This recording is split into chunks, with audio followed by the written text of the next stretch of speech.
In the shadowy depths of the Bavarian Alps, the Riesending Cave hides perilous secrets. In 2014, when a skilled caver fell and became trapped hundreds of meters underground, a monumental rescue operation began. Over 700 rescuers from multiple countries united in a race against time, capturing the world's attention as they battled treacherous conditions to save a life. This is the fight against impossible rescue of Riesending Cave tragedy.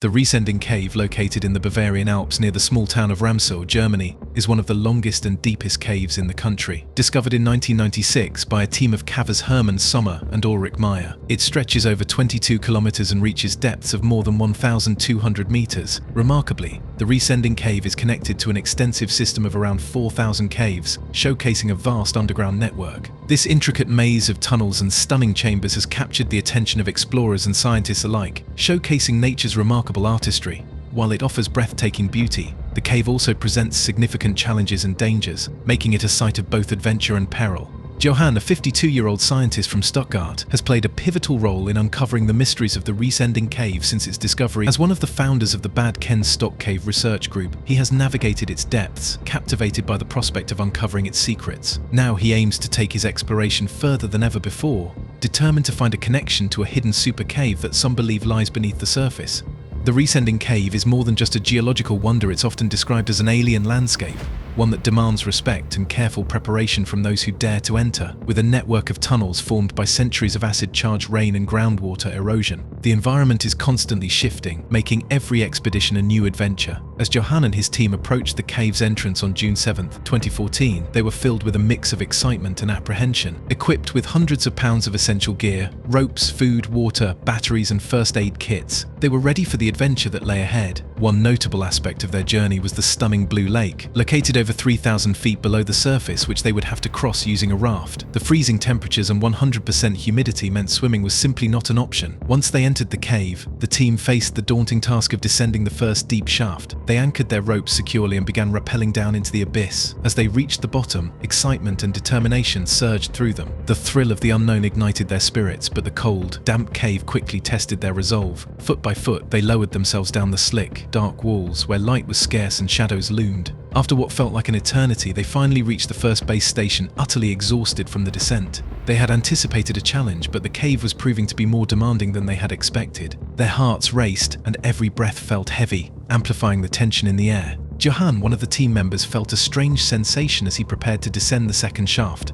Although he had meticulously planned this expedition, he realized he was merely going through the motions, disconnecting from his colleagues. The gravity of the situation weighed on him, as any misstep could cost lives. Resolute to stay present, he decided to focus on his teammates and fully experience this incredible journey. As they began their descent down the next shaft, Johann noticed that the climb was relatively straightforward, allowing them to reach base station 2 with relative ease. However, one of his teammates started to seem distant, his expression blank and his focus waning. It quickly became apparent that he was experiencing shock from the intense expedition. With glazed eyes and a lack of response to instructions, Johann knew they had a potential safety issue on their hands. He stepped in, giving his teammate a motivational pep talk, which seemed to help as they decided to move forward. They continued their descent toward the next station, but right from the beginning, Johann faced difficulties. The walls of this section of the cave were treacherous, lined with loose, jagged rocks that threatened to snag their ropes. As he maneuvered his way down, Johann's rope became ensnared on something, raising alarms in his mind about a possible rockfall. The further they descended, the more precarious the cave became, with rocks beginning to break loose from the walls. Visibility was nearly non-existent, save for the small headlamps each member wore atop their helmets. Realizing the severity of the situation, the team paused to discuss the increasing danger of falling rocks. They weighed their options and concluded they had come too far to retreat. The only choice left was to press downward, despite the risks. Johann's heart raced as he contemplated the possible consequences of their decision, but he shook off the anxiety and refocused on the task at hand. They all gathered for a moment of prayer, seeking strength before continuing their descent down the ropes. Finally, after a challenging journey, they reached base station number 3. A feeling of relief washed over them as they realized they only had one more difficult descent before reaching a long, straight passage that would allow them a chance to rest. They descended to base station 4, but fatigue was beginning to set in. At Base Station 4, the team finally reached a crucial rest point after enduring over 10 hours underground. Fatigue had set in, affecting their focus and decision-making abilities. Although this was a designated place for rest, the team didn't spend a long time recuperating, just a brief pause to gather themselves before pressing onward. Their wait at Base Station 4 was relatively short, as they knew they needed to continue to Base Station 5,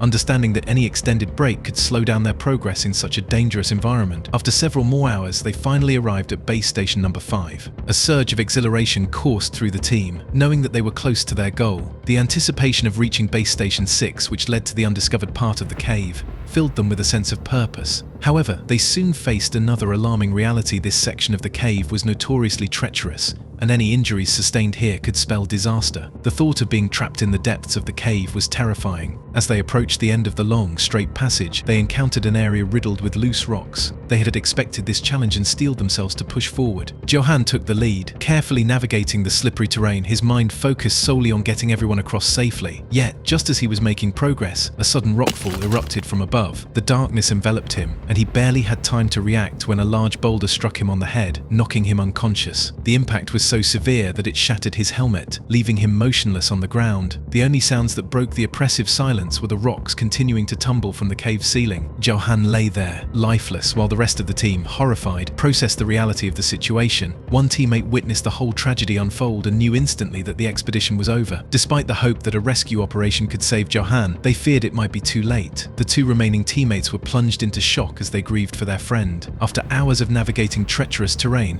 one teammate finally made it back to the surface. He emerged, gasping for fresh air and filled with gratitude for having survived the descent. Without hesitation, he called for mountain rescue. The emergency crew mobilized quickly, planning a daring operation to save Johann from the depths of the cave. At a press conference in Germany, experts announced that this event marked a groundbreaking chapter in alpine history, highlighting one of the most extensive rescue efforts ever undertaken. The operation garnered public attention as it united over 700 members from a multinational group of cave rescuers hailing from Italy, Austria, Germany, Switzerland, Croatia, and more. The sheer complexity and difficulty of the mission were unprecedented. Austrian rescuer Norbert Rosenberger remarked to a German newspaper that this would be more complicated than retrieving an injured climber from the summit of Mount Everest. Sadly, due to the cave's profound depth, rescuing anyone trapped within has proven nearly impossible. In August 2015, Bavaria's Interior Ministry reported that the costs of the operation amounted to around €960,000. Andy Scheuer, the leader of the Swiss rescue team, emphasized how these diverse international groups came together as one big family during the mission, even as tears were shed by the strongest team members while working in such a challenging environment. About 2 days after Johann entered the cave, 3 groups of cave rescuers, 11 people in total, entered the cave to reach him and his remaining teammate. They established a cave-linked system to send and receive essential communication signals through solid rock, allowing text messages to be exchanged between the entrance and the scene of the accident. Transporting supplies and personnel through the narrow passages was no easy feat. The rescue team fashioned a shock-proof stretcher to carry Johann safely. On the evening of June 11th, a physician finally reached Johann. After assessing his condition, they diagnosed him with a minor traumatic brain injury. A second physician arrived later that night, and it was determined that Johann was fit to be transported out of the cave. The paths within the cave had to be secured with additional fixed ropes, bolts, and footrests. At peak times, up to 60 people worked tirelessly inside the cave, utilizing 90% of all cave rescue equipment from the Bavarian mountain rescue team. Unfortunately, they had no engines or machinery at their disposal, so every task had to be performed by hand. In the vertical passages, the rescue staff had to use their own bodies as counterweights to the structure. After an exhausting and meticulous effort, Bavarian mountain rescue authorities confirmed that Johann had been brought to the surface on June 19th at 11:44 a.m. The cave expedition began on June 6th, when Johann and his team entered the deep cave system for exploration. On June 8th, Johann was struck by a falling boulder, suffering a severe head injury that left him unconscious deep inside the cave. The complex rescue mission was launched soon after, and it took 11 days of intense efforts from multinational rescue teams. On June 19th, Johann was finally brought to the surface at 11:44 a.m, and shortly afterward, he was airlifted to a hospital in Bavaria for further treatment, where he would spend approximately 2 weeks in the trauma center, including surgery for his fractured cheekbone, followed by several months of rehabilitation. Thank you for joining us for this incredible journey, and don't forget to subscribe and give us a like if you enjoyed the content. Be sure to check out the other videos available on our channel. We guarantee you'll love them.